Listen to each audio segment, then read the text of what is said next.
CPIM Kasaragod ജില്ലാ സമ്മേളനത്തിന് കാഞ്ഞങ്ങാട് കൊടിയുയർന്നു. പ്രതിനിധി സമ്മേളനത്തിന് നാളെ തുടക്കമാകും. പോളിറ്റ് ബ്യൂറോ അംഗം എ വിജയരാഘവൻ ഉദ്ഘാടനം ചെയ്യും.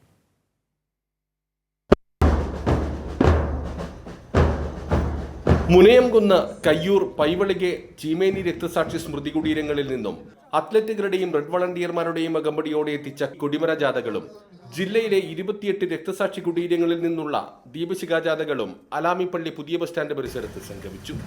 നൂറുകണക്കിന് പേരുടെ അകമ്പടിയോടെ പൊതുസമ്മേളനം നടക്കുന്ന നോർത്ത് കൊട്ടച്ചേരിയിലെ സീതാറാം യെച്ചൂരി കോടിയേരി ബാലകൃഷ്ണൻ നഗറിലേക്ക്. മുനയംകുന്ന് രക്തസാക്ഷി സ്മൃതി മണ്ഡപത്തിൽ നിന്നും എത്തിച്ച പതാക, ചീമേനി രക്തസാക്ഷി സ്മൃതി മണ്ഡപത്തിൽ നിന്നും എത്തിച്ച കൊടിമരത്തിൽ സംഘാടക സമിതി ചെയർമാൻ വി രമേശൻ ഉയർത്തി.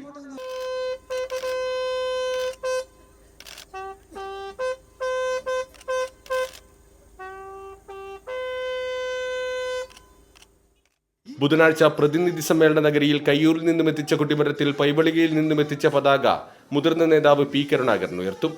രക്തസാക്ഷി സ്മൃതി കുടീരങ്ങളിൽ നിന്നും എത്തിച്ച ദീപശിഖ വലിയ ദീപത്തിലേക്ക് പകരും. AK നാരായണൻ, K കുഞ്ഞിരാമൻ നഗറിൽ നടക്കുന്ന പ്രതിനിധി സമ്മേളനത്തിൽ തെരഞ്ഞെടുക്കപ്പെട്ട പ്രതിനിധികളും ജില്ലാ കമ്മിറ്റി അംഗങ്ങളും ഉൾപ്പെടെ 317 പേർ പങ്കെടുക്കും.